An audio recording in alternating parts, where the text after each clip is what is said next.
Paid course কিনলেই success পাবে নাকি কোচিং সেন্টারে গেলেই সাকসেস? কোনটাতে গেলে তোমরা বেটার রেজাল্ট পাবে, অনলাইন নাকি অফলাইন স্টাডি? আজকের দিনে স্টুডেন্টরা সব থেকে বেশি কনফিউজ থাকে যে আমরা কোন কোচিং সেন্টারে ভর্তি হব, অনলাইনে কোচিং করব নাকি অফলাইনে কোচিং সেন্টারে ভর্তি হব। সোশ্যাল মিডিয়াতে বলছে যে অনলাইন থেকে পড়াশোনা করো, কিন্তু বাড়িতে প্যারেন্টসরা বলছে যে অফলাইন কোচিং সেন্টারে ভর্তি হলে ভালো পারফরমেন্স হবে। তাহলে আসল সত্যিটা কি? প্রথমে আমরা যেটা জানবো যে অনলাইন স্টাডি এবং অফলাইন স্টাডি বলতে আমরা কি বুঝি। অনলাইন অর্থাৎ বাড়িতে বসে ইন্টারনেটের সাহায্যে আমরা বিভিন্ন কোর্স, বিভিন্ন টিচারের কোর্স আমরা অ্যাভেল করতে পারি। সেটা ইন্ডিভিজুয়াল হতে পারে বা কোনো কোম্পানি মারফত হতে পারে। কিছু অ্যাডভান্টেজ রয়েছে, কিছু ডিসঅ্যাডভান্টেজ রয়েছে। অ্যাডভান্টেজ হলো তুমি বাড়িতে বসে নিজের রুমে বসে পড়াশোনা করতে পারবে, কোথাও যাওয়ার দরকার নেই, অনেকটা সময় এখানে তোমার বেঁচে যাবে। এবং শুধু তাই নয়, অফলাইনের থেকে অনলাইন স্টাডিতে খরচ অনেকটা কম হয়ে থাকে। এবং কিছু ডিসঅ্যাডভান্টেজও রয়েছে। অফলাইনে পড়ার যে মহলটা তৈরি হয় সেটা অনলাইনে থাকে না, কেননা এখানে তোমাকে একাই পড়তে হয়। কোনো ডাউটস যদি থাকে সেটা তুমি সরাসরি ডাইরেক্ট কাউকে জিজ্ঞাসা করতে পারো না। যদিও অনলাইনে ডাউট ক্লিয়ারিং ক্লাস হয়, কিন্তু অফলাইনে যেভাবে তোমরা 1-to-1 ডাউট ক্লিয়ার করতে পারো সামনে থেকে, সেটা কিন্তু অনলাইনের মাধ্যমে সহজে করা যায় না।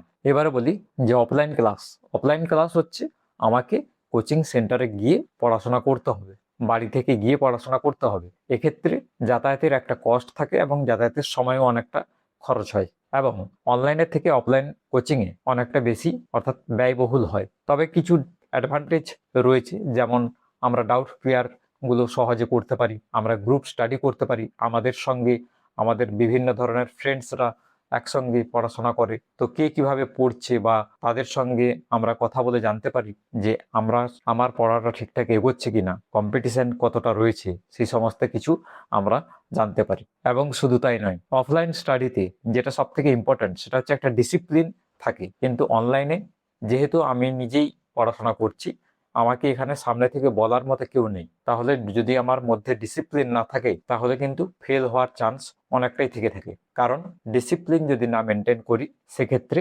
রেজাল্ট অ্যাচিভ করাটা অনেক সময় মুশকিল হয়ে যায়। অনলাইন এবং অফলাইন কোন স্টাডিটা ভালো, এটা টোটালি ডিপেন্ড করছে একটা স্টুডেন্টের উপর। একটা স্টুডেন্ট কিভাবে এই পড়াটাকে, এই স্টাডিটাকে নিচ্ছে, সেটা সব থেকে বেশি ম্যাটার করে। সে অনলাইনে পড়তে ভালোবাসে নাকি অফলাইনে, তার কোথায় ভালো করে সে বুঝতে পারে, সে কোন টিচারের কাছে ভালো করে বুঝতে পারে। অনলাইনে একটা বেনিফিট হচ্ছে ওয়ার্ল্ডের সমস্ত টিচার যারা যারা অনলাইনে অ্যাভেলেবেল, তুমি সবার কাছ থেকে পড়াশোনা করতে পারবে, তুমি সবার কাছ থেকে স্টাডি করতে পারবে। অফলাইনে সেটা হয় না। অফলাইনে তুমি যে ইনস্টিটিউটে ভর্তি হয়েছো, অনলি সেই ইনস্টিটিউটের 1-2 জন টিচারের কাছ থেকে তুমি পড়তে পারবে। কিন্তু অনলাইনে ফ্রি রিসোর্সেস প্রচুর রয়েছে। ইউটিউবে ফ্রিতে তুমি প্রত্যেকটা বিষয়ের প্রত্যেকটা সাবজেক্ট ওয়াইজ ক্লাস পেয়ে যাবে, সে তুমি যে কোনো পড়াশোনার প্রিপারেশন নাও না কেন। এবারে তোমরা যদি আরো বেটার প্রিপারেশন নিতে চাও, তাহলে তোমরা যা যা এক্সামের প্রিপারেশন করছো সেটার জন্য পেইড কোর্সেস তো রয়েছেই, সেটা অবশ্যই করতে পারো।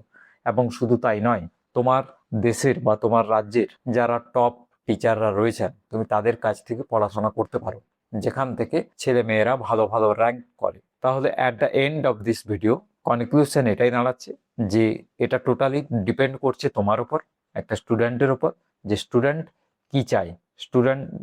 স্টুডেন্ট তার নিজের কাছে কতটুকু সে ডিসিপ্লিন মেনটেন করতে পারে। যদি সে ডিসিপ্লিন মেনটেন করতে পারে, তার জন্য অনলাইন ক্লাস সব থেকে বেস্ট। এবারে সেটা স্টুডেন্টকে ভাবতে হবে যে আমার অনলাইনে পড়তে ভালো লাগে নাকি অফলাইনে বন্ধুদের সঙ্গে পড়তে ভালো লাগে। তো সেটা ডিসাইড করতে হবে ওই স্টুডেন্টটিকে, অর্থাৎ তোমাকে। তো বন্ধুরা, এই ছিল একটি ছোট্ট কম্প্যারিজন ভিডিও অনলাইন এবং অফলাইন স্টাডি।